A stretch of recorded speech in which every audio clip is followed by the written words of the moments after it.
Hey guys, Bart the Nature Guy here.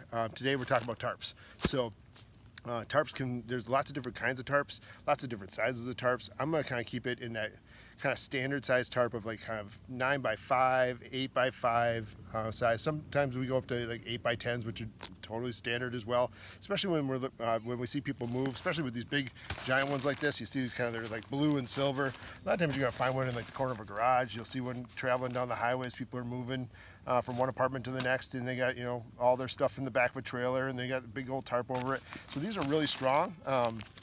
You hear a crunch, they're actually pretty loud. You know, when I'm out doing like wildlife photography and stuff like that, I generally don't bring these, but oftentimes I'll have one in my car. And so if you're ever stuck in the rain, like you can see above me probably, this has gotten really gray and cloudy. When I came out here, it was beautiful, beautiful sunny day. And so I actually would start looking at, like, what do I have in case it starts raining, and looking around in the sky when the sky shifts its energy a little bit. I definitely start looking around. And so I thought I'd go through a couple different tarp designs, a couple of more standard ones, like not really emergency style, and then a couple more of, like, if you just had if you were out in the woods, you're hiking, and it just started to downpour, maybe not a spot where you ever have a tent with you, you're not really thinking about backpacking and tenting, but you might have a little tarp. And I'll kind of show you, you know, when we're looking at the different, and I'll walk around. This might get a little bumpy as I walk around. I apologize. One of my gimbals that I use for videos kind of didn't work right today, so I'm kind of walking around. It might be a little shaky, so I apologize in advance. But we have these kind of standard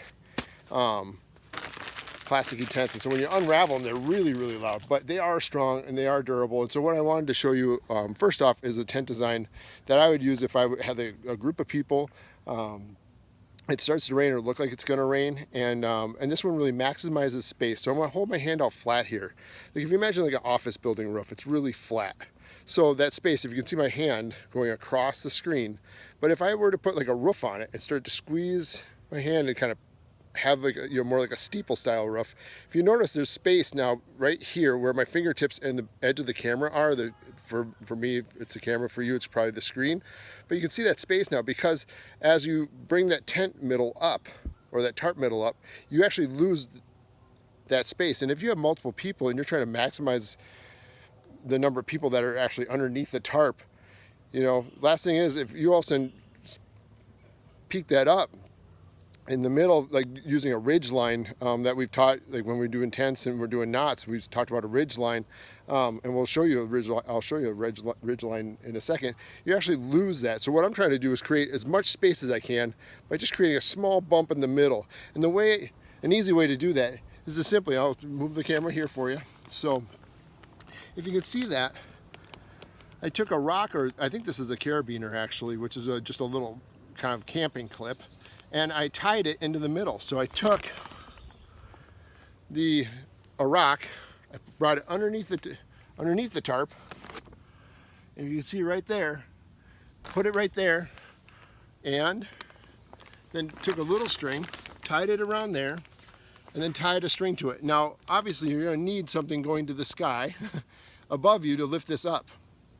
But right in the middle there, you can tie the rope around it, and then you still have to tie the four corners. It's not magic. So you still have to tie your four corners up, so you still have a corner here, if you can see it over on the other side. So you still have your four corners tied.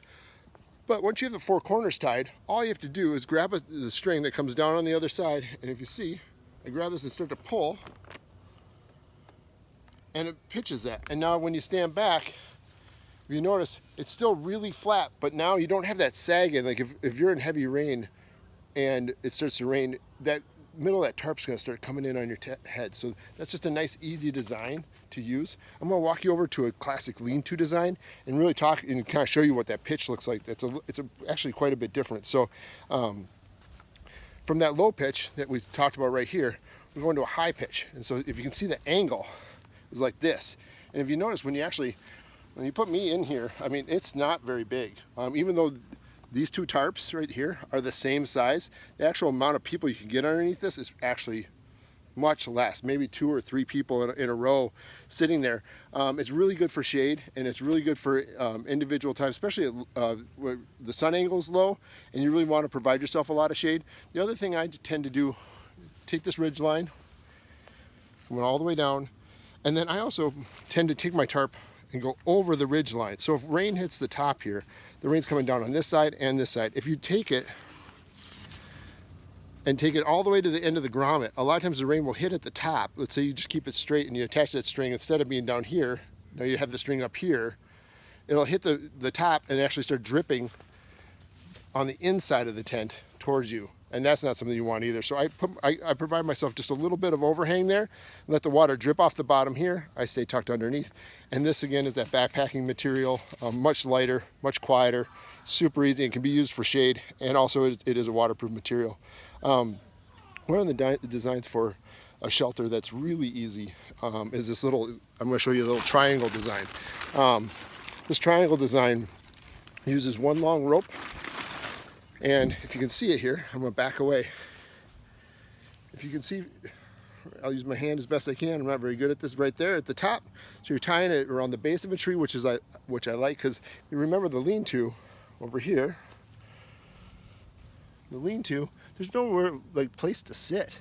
So if you look at that, there's really not anywhere to put your body except for kind of cross-legged underneath. What I like about this kind of design is you find a center post or a tree. Bigger is better because I like it better because if you're leaning against it for a long period of time, it's easier on your back than having like one little kind of post in your back. And if you notice this, so we have a knot at the top. This is the middle of the long or the short side of the tarp. And so this is the middle. It's not at a point. It's in the middle. So here's a corner and there's a corner on the other side. This is tied in the middle. And then it goes into a Y. I like to find a little stick to provide some support and kind of slide it up to where it gets stuck and provides a little bit of stability as that tarp lays down in between these two ropes. Provides a little stability. I'll also do that with another rope if I have some extra across here at the bottom. And all you're doing is taking the tarp up and over. What I like about this design, you notice how it overhangs here. It goes over the top, hangs down. That provides you an awning again. And in the wintertime, if you were out like snowshoeing or something like that, oftentimes it's nice if you're out snowshoeing or doing something in the woods in the winter to have a tarp, because you can sit on it too, and like just have like your picnic or your lunch or whatever out there at that time, and just use it right on the ground as a kind of a picnic blanket. But it's waterproof, so it's nice for wintertime like that. And this can also be brought down. So this is pretty high up, more for summer. But in the wintertime, if you're really trying to maximize your heat retention, you can bring this top all the way down to the point where it's right above your head. And this bottom right here would actually touch the ground and really hold in a lot of heat too. Now, as you see it, I'm doing this one-handed here, so. But if you see that, I'll step back now. You see that? Now it's kind of a little triangle design. So your back would be up against the tree, and the last piece would be just kind of securing these edges in if you would want to, a little bit tighter to make sure that some rain doesn't come in. But the nice thing is you're also against the base of a big tree, and oftentimes that'll minimize the rain coming in on you anyway. So super easy design, one rope. Again, you don't need to use like stakes or anything on these tarps. You could always use sticks into the ground, not very hard to do.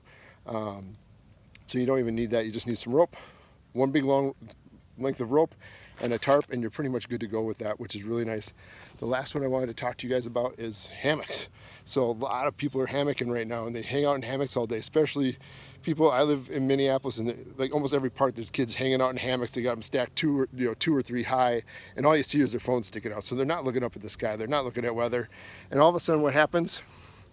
Rain comes. And so you're looking at a hammock right here, and they have it tied onto one side of the tree. Now, if you're ever stuck in that situation, you're like, I don't want to get drenched, but I'm not going to make it to my car. And my mom's, you call a family member, mom, sister, brother, something like that, like, come pick me up. It's raining, it's pouring, and they're like, I'm not going to be there for 30 minutes. And you're like, I'm in trouble. Like, I'm going to be dumped on.